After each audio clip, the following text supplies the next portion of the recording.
Okay, so I know it's been a few hours since your observation, so just tell me like what you thought of everything. Thought it went decent. I definitely think there's a few areas that you could help me with. They kind of got through the questions quickly. I feel like maybe they were too simple for them and it was kind of surface level. And so it would be interesting to see your take on how I could go a little deeper as far as rigor, because I could definitely tell they moved through it quickly and they weren't really challenged. So.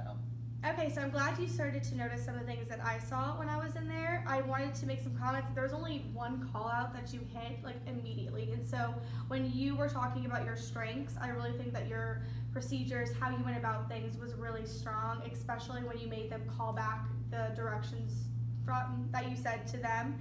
That was really good. So some things that I noticed was that out of the, and I have this in front of you, I printed out like a version of how your classroom is seated, and I pointed to who you were calling on, and a lot of them were girls. So it was 7 girls to 3 boys, and so that's just something to be aware about. I calculated an average time, and it was about 3 to 4 seconds before you called on somebody. And so one of the really good techniques to do is to give about like 5 seconds so those kids that process a little bit slower can go ahead and think about it before like those questions that are shooting up. And I struggle with that too. That's one of those things where I'm like, it's hard to like wait and have that kind of awkward silence. But other than that, that was really strong and very consistent throughout. Okay, so let me pull up here. I have the 4 questions for you that you said on my screen. And so they were, what ways do abiotic factors influence the environment? Explain why mice are classified as omnivores in the food web. Tell your group the difference between herbivores and carnivores and the difference between the food web and the food chain. And so 3 out of those questions were remembering, and 1 of them was an understanding. And so what I did for you is I have 4 different things I'm going to kind of give you in order to have that rigor that you desire. And I think that you are on the right track, and I think that this is going to be a really good tool. So the first thing that I have for you is based off Bloom's taxonomy. And so the first thing I have is just kind of what they are. Are you familiar with Bloom's? I've seen it, but I have never really gone in depth with it. So Okay. This will be helpful. Good. I'm glad that it's something that you've like you not can relate it to what I did, so I have a concrete example. Yeah, that's awesome. So you were kind of living in this zone where it was remembering and understanding, but with 8th grade, I feel like it'd be, really challenging for them to sort of hit like the apply, analyze, and evaluate and create. And I only saw about 15 minutes of class, and I know it's towards the end and it's reviewing, and so these are some more of the kind of skills that they need to practice that will really set them up for high school. And what's really cool about this down here is it gives verbs that they can do, that they can apply to their own learning. So they can not only just, evaluate something, they can support it with evidence or persuade. Or even with the creating, they can design something or even lead a group on some kind of discussion. Yeah, all those verbs are helpful. Yeah, verbs are great. Verbs are really helpful. And so what this is that this kind of tells us when we're writing our own questions, what level we're writing those questions at. And so a lot of times we live, and I'm guilty of this too, like the what is, how did this happen? But when we get deeper into Bloom's taxonomy with these kind of like stems, it's can you list the parts? What's the relationship between? What ideas justify? What's really kind of a good one is the evaluate. And that's one that I sometimes struggle with myself, where I'm like, okay, I'm having them try to think of higher order thinking questions. I'm trying to get them to where they need to be. But how would you rate this? What would you cite to defend the actions of? And so kind of like even with science, even though this is kind of geared towards like all subjects, it's kind of easy to feel. So how do you feel about Bloom's taxonomy? That's helpful, those 2 examples, because I feel like it's an overwhelming concept, but without, like, that's more concrete. Yeah, and I really hope that and helps. then kind of the question stems help, and even would help them. It would be cool to have them come up with their own questions, maybe. Like one from each level to use, because I feel like that would make a twist on it too, but I like that. Yeah, I'll let you take that with you.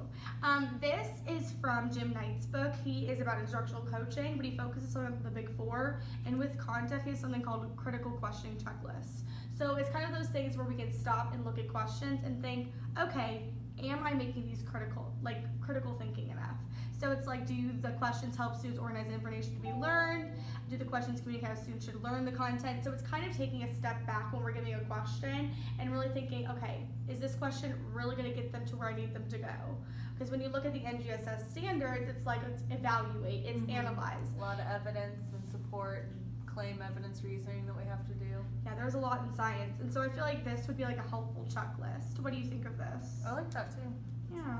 That's helpful. Okay, I was really prepared for today. I see. I love it. So the Department of Education has something called it's tips for teachers for improving the questioning indicator. And so basically it's a really helpful article, and it gives examples in chemistry on how to become a better question giver. Now I think that your questions that you gave were significant in relating to the point of where you needed to go. I do think that in order to challenge those students, because they are one of your higher classes, getting them to do this could help. And so, for example, on this page, it tells you the examples of types of questions, and it breaks it down with more of this. So if you were doing something on like cells in the process of life, it could be like, how are plants and animal cells organized to carry on the processes of life? Even though the wording itself makes them think, and it's more open-ended. It also provides with ways to give questions. So you guys did a really good job with the fishbowl. Like, I loved how you did that. I think that was really engaging, and it really kept them on topic. But it gives like parking lots. It gives student conference time. And so it's a really helpful guide. On the back, because it's all about sentence stems and everything, it even gives you more sentence stems I like for that. this. And so that's from the Department of Education. And then the last one is, it's kind of a hefty article.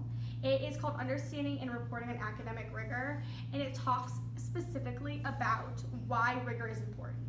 And so I think that you coming to me and saying, okay, like this is the part that I want to work on, really showed me that you're interested in it, and I think that's awesome. I think that's really great.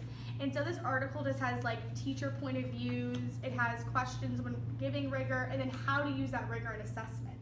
When you think of assessments in your rigor, how do you feel about that? I definitely think that my assessments are, like I was saying earlier, surface level, and it really doesn't cause them to, I want them to be able to apply, not just be able to regurgitate information and terms, but to use those terms and their knowledge of them to create something or just go deeper, apply to a scenario. I just, need to take the baby steps first to get that set up. I mean, you've been in fourth grade for a while now, and so I feel like coming to eighth grade is your first time as an eighth grade teacher.